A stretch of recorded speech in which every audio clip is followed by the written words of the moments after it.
오늘 함께 말씀 보도록 하겠습니다. 오늘 우리가 함께 나눌 말씀은요, 사무엘상 20장 12절에서 23절 말씀입니다. 사무엘상 20장 12절에서 23절 말씀 함께 한 목소리로 읽도록 하겠습니다. 시작. 요나단이 다윗에게 이르되 이스라엘의 하나님 여호와께서 증언하시거니와 내가 내일이나 모레 이맘때에 내 아버지를 살펴서 너 다윗에게 대한 의향이 선하면 내가 사람을 보내어 너에게 알리지 않겠느냐. 그러나 만일 내 아버지께서 너를 해치려 하는데도 내가 이 일을 내게 알려주어 너를 보내어 평안히 가게 하지 아니하면 여호와께서나 요나단에게 벌을 내리시고 또 내리시길 원하노라. 여호와께서 내 아버지와 함께 하신 것 같이 너와 함께 하시기를 원하노라. 너는 내가 사는 날 동안에 여호와의 인자심을 내게 베풀어서 나를 죽지 않게 할 뿐 아니라 여호와께서는 다윗의 대적들을 지면에서 다 끊어버리신 때에도 너는 내 인자함을 내 집에서 영원히 끊어버리지 말라 하고 이에 요나단이 다윗의 집과 언약하기를 여호와께서 다윗의 대적들을 치실지어다 하니라. 다윗에 대한 요나단의 사랑이 그를 다시 맹세하게 하였으니 이는 자기 생명을 사랑한 같이 그를 사랑함이었더라. 요나단이 다윗에게 이르되 내일은 조화로인즉 내 자리가 비므로 너가 없음을 자세히 물으실 것이라. 너는 사흘 동안 있다가 빨리 내려가서 그 일이 있던 날에 숨었던 곳에 이르러 에셀 바위 곁에 있으라. 내가 반역을 쏘려함 같이 화살 셋을 그 바위 곁에 쏘고 아이를 보내어 가서 화살을 찾으라 하며 내가 짐짓 아이에게 이르기를 보라 화살이 내 이쪽에 있으니 가져오라 하거늘 너는 돌아올지니 여호와께서 살아계심을 두고 맹세하니 너가 평안 무사할 것이요 만일 아이에게 이르기를 보라 화살이 내 앞쪽에 있다 하거늘 내 길을 가라 여호와께서 너를 보내셨음이니라. 너와 내가 말한 일에 대하여는 여호와께서 너와 나 사이에 영원토록 계시니라 하니라. 아멘. 오늘의 말씀의 제목은요, 너와 나 사이의 약속입니다. 너와 나 사이의 약속. 너와 나는 누구일까요? 오늘 본문에서 너와 나는 요나단과 다윗이에요. 요나단과 다윗의 약속이 어떤 건지 우리가 함께 나누면서 그 약속의 의미가 무엇인지 깨닫고 우리 성도들 삶 가운데서도 성도와 성도의 약속을 통하여 하나님의 놀라운 뜻을 분별하며 하나님의 놀라운 계획을 깨닫는 믿음의 자녀들이 되시길 간절히 소망합니다. 다윗은 우리가 어저께 본문을 잠깐 나누면 다윗은 요나단을 만나 사울 왕이 자신을 죽이고자 한다고 이 요나단에게 이야기할 때 요나단이 다윗에게 말합니다. 결코 그런 일은 없다. 아버지는 모든 일을 나에게 알려주시는 분이다. 이렇게 말했어요. 그 대답을 듣고 다윗이 요나단에게 말하죠. 사울 왕은 요나단 당신을 너무나 지극히 아낀다. 그래서 당신의 모든 것을 알고 있다. 당신이 나를 사랑하는 것을 알고 내가 만약 사울 왕이 다윗을 죽이는 것을 알았다면 당신이 슬퍼할 것을 알았기에 당신에게 알려주지 않았다. 이렇게 이야기를 하면서 다윗이 요나단에게 해요. 내가 삶과 죽음 사이에 갈림길에 서 있다. 이렇게 이야기합니다. 요나단은 다윗의 말을 듣고요. 우리 아버지는 결코 그 다윗을 죽일 일이 없다라고 이야기해요. 만약에 우리 아버지가 다윗을 해치고자 결심했다면 내가 다윗에게 그 사실을 알려주겠다라고 말을 했습니다. 우리가 어저께 함께 말씀을 나누지 않았습니까? 요나단은 지금 두려움 가운데 있는 다윗을 품고 위로했다라는 거예요. 사랑하는 성도 여러분, 요나단이 다윗을 품고 위로한 것처럼 우리 꿈꾸는 공동체 또한 고난과 어려움 가운데 있는 성도가 있다면 우리는 어떻게 해야겠습니까? 그를 품고 위로하며 기도해야 한다는 거예요. 또한 세상 가운데 교회가 해야 할 일이 무엇입니까? 세상 가운데 고난과 어려움과 두려움과 근심과 걱정 가운데 있는 이 이웃들을 바라보며 우리는 과연 무엇을 해야 합니까? 그들을 품고 위로해야 한다는 거예요. 그것이 성도의 모습이고 교회의 모습이라고 우리가 함께 나눴습니다. 오늘 제가 저녁을 먹고 있을 때 요번 주에 제가 지난주에 교회 채널을 하나 만들었습니다. 카카오톡 채널을 만들었는데 누군가가 톡을 보냈어요. 저 채널을 통해서 톡을 보냈어요. 무슨 내용인지 아십니까? 제가 목사님의 설교를 듣고 은혜 받아서 교회를 나오겠습니다. 아니에요. 기대하셨다면 실망하셨을 겁니다. 그런 이야기가 아니라 자신의 상황이 조금 어렵다라는 이야기였어요. 자기의 상황이 조금 어려워서 조금 도와주면 좋겠다라고 카톡을 보냈던 거예요. 그러면서 그 글을 보는데 제 마음 가운데 긍휼함이 있는 것보다는 지난주에 동일한 연락을 하나 받았습니다. 지난주에도 자신의 상황이 어렵다고 하면서 저에게 연락이 한 통 왔어요. 그래서 저희가 많은 금액은 아니지만 함께 식사를 할 수 있는 식사비를 보냈는데 요번에도 또 동일하게 그런 문자를 받으니 제 마음 가운데 조금은 어려움이 있었습니다. 그분의 내용이 진짜일까 가짜일까 이런 생각도 들었고요.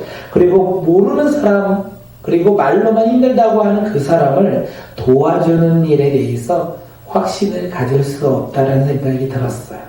그런데 제 마음 가운데 말씀을 준비하면서 어떤 생각이 들었냐면 저의 생각의 기준과 가치관을 내려놓으면 어떨까? 제 생각으로 그를 판단하고 그를 세상 기준으로 바라봤던 나의 모습을 내려놓으면 어떨까라고 했는데 그것을 내려놓으니까 답이 나오더라고요. 비록 힘들어도 작은 식사비를 한 끼를 보내야겠다는 생각이 들었습니다. 어찌 보면 그것이 너무 아까운 마음이 들었기에 제가 머뭇거린 거일 수도 있었어요.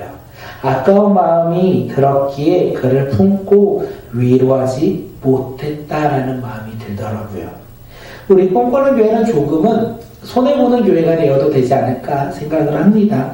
큰 손해도 아니고 식사 한 끼의 그 금액을 그분에게 보냄으로 말미암아 우리가 세상의 기준과 가치관으로 그를 바라보는 게 아니라 우리가 주님의 사랑으로 요나단이 다윗을 바라보았고 그를 품었고 위로한 것처럼 우리가 성도를 바라보는 것처럼 세상을 바라보며 위로하며 우리가 그 일을 위해 기도하는 믿음의 공동체가 되었으면 좋겠다 이런 마음이 들어 작은 식사 한 끼의 비를 보냈습니다. 이렇게 계속할 수 있었으면 좋겠지만 우리 교회의 재정상 계속할 수는 없을 것 같습니다. 하지만 우리가 할 수 있는 만큼 우리가 이웃에게 복음을 전하고 주님의 사랑을 전하는 믿음의 공동체가 되길 간절히 소망합니다. 오늘 본문입니다.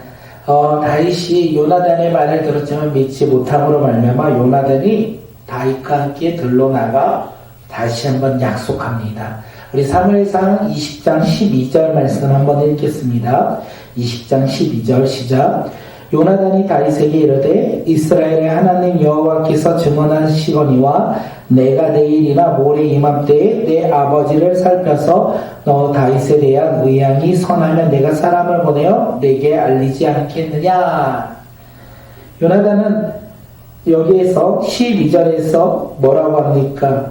요나단과 다윗의 약속의 증인을 하나님이라고 했어요.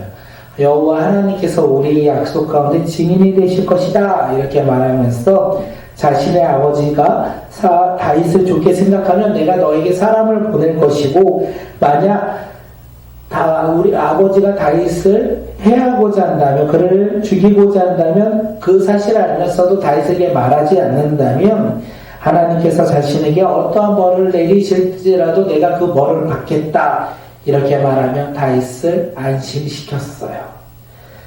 요나단은 다윗을 안심시키는 것은 끝이 아니라 다윗에게 이야기하죠. 지금 두려움 가운데 있는 그에게 뭐라고 얘기합니까? 다윗에게도 자신과 자신의 집안에 인자를 베풀 것을 이야기해요. 너도 우리 집 가운데 인자를 베풀어라 라고 이야기합니다. 그리고 17절에서 이야기하죠. 우리 함께 17절 말씀을 읽어볼까요? 시작. 다윗에 대한 요나단의 사랑이 그를 다시 맹세하게 하였으니 이는 자기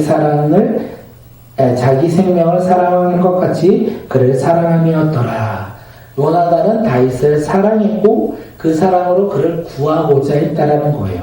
이 모든 것이 그 어떻게 우리가 알 수 있냐면 시간이 지난 후에 다윗이 요나단과 했던 이 약속, 요나단이 나와 우리 가문에게 인자를 베풀어라. 그리고 내가 너를 사랑한 것 같이 너도 우리 가정을 사랑하라. 이렇게 말했는데 시간이 지난 후 다윗이요 사울 왕을 죽일 기회가 있었어요.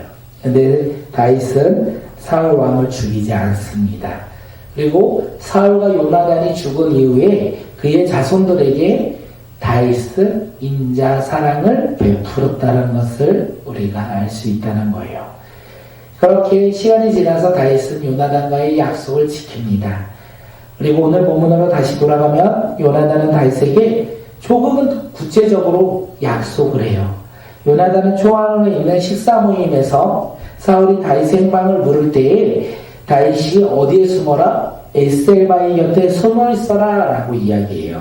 그리고 자신이 살을 3번 쏠 건데 이렇게 3번을 그 바위에다 쏠 거라는 거예요. 그리고 종이 그 활을 주스러 갈 때 그 종이 어떻게 해요? 요나단이 그 종에게 말한다고 했어요. 이쪽으로 있으니 가져오라. 다시요. 이쪽으로 있으니 가져오라. 이쪽으로 말하면 다윗에게 아무런 일도 일어나지 않을 것이다 라고 요나단이 이야기해요. 그러므로 너는 이쪽으로 내가 말을 하면 아무 일도 너에게 있을 것이 아니니 너가 안전하게 나와라. 사울왕이 너를 죽이지 않을 것이다 라고 이야기를 합니다. 그런데 요나단이 종에게 뭐라고요? 내 앞쪽에 있다면, 화살이 내 앞쪽에 있다면 주님께서 너를 멀리 보내는 것이니 떠나라 라고 얘기했어요. 다시 말해서 사울이 너를 죽일 것이니까 내가 화살을 쏘고 종에게 앞쪽에 있는 화살을 주워와라 라고 얘기하면 도망가라 라고 이야기합니다. 그리고 요나단은 다윗에게 하나님께서 너와 나 사이에 영원토록 증인이 되어주실 것이다 라고 이야기를 하죠.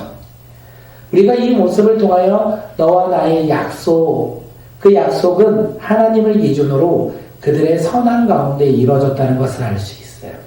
그리고 우리는 요나단의 모습을 또한 볼 수 있어요. 요나단은 언제나 하나님 앞에 말을 하고 진실되게 행동했던 사람이에요.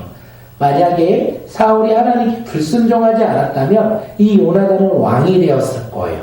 어떤 왕이요? 하나님 말씀에 겸손한 왕. 그런 겸손한 왕이 되었을 것입니다. 왜냐하면 그는 하나님의 말씀에 순종했던 사람이기 때문에 그렇습니다. 하나님의 말씀에 순종했던 요나단과 하나님께 기름받았던 이 다윗의 너와 나 사이의 약속이 무엇입니까? 하나님께서 그들 가운데 구원과 그들의 뜻을 이루어 주신다는 것을 우리는 알 수 있어요. 우리가 이 말씀을 통하여 깨달을 수 있는 것이 무엇입니까? 하나님은 우리를 지키시고 보호하신다는 거예요. 누구를 통해서요? 너와 나, 성도와 성도를 통하여 그들의 연합과 함께함을 통하여 주님께서는 그들을 지키시고 보호하신다는 것을 우리는 알 수 있습니다. 사랑하는 성도 여러분, 오늘 우리 모두가 너와 내가 되길 간절히 소망합니다. 우리가 요나단이 되고 다윗이 되어 서로가 서로를 바라보며 지켜주며 우리가 함께 품어주며 함께 위로하며 함께 믿음 가운데 하나님 나라 가운데 소망을 두며 살아가는 믿음의 공동체가 되길 간절히 소망합니다. 우리 꿈꾸는 교회가 그런 모습으로 한 걸음 한 걸음 내딛길 간절히 소망합니다. 너는 너대로 나는 나대로 그렇게 믿음의 신앙을 걷는 것이 아니라 너와 내가 하나 되어 우리가 하나님 나라 가운데 쓰임받는 믿음의 자녀들이 되길 간절히 소망합니다. 힘든 자가 있습니까? 아픈 자가 있습니까? 다윗처럼 두려움 가운데 있는 자가 있습니까? 그렇다면 그들을 품고 우리는 어떻게 합니까? 기도하며 그를 위로하며 하나님의 사랑으로 우리가 이겨낼 수 있도록 함께 주님 앞에 나아가야 한다는 거예요. 우리가 그런 믿음의 공동체가 되길 간절히 소망하고 우리가 그런 믿음의 공동체가 되어서 세상이 줄 수 없는 그 사랑을 우리가 이곳에서 교회 안에서 주님이 주신 몸된 교회 안에서 맛보아 하는 믿음의 자녀들이 오늘 우리 모두가 되길 간절히 소망합니다. 오늘 들었던 말씀 붙잡고 우리 기도할 텐데 하나님 성도를 바라보게 하여 주시옵소서. 믿음의 동역자를 바라보게 하여 주시옵소서. 세상의 고난 가운데 있는 자들을 바라보게 하여 주시옵소서. 그래서 그들을 위해서 품고 위로하며 격려하며 기도하는 자가 오늘 이 시간 바로 내가 되게 하여 주시옵소서. 나의 힘듦과 나의 어려움과 나의 고난을 바라보는 자가 아니라 그것을 통하여 일하신 그 주님 앞에 믿음으로 나아가 기도하는 믿음의 공동체, 믿음의 자녀들이 되게 해달라고 우리 이 시간 함께 기도하며 주님 앞에 나아갑니다.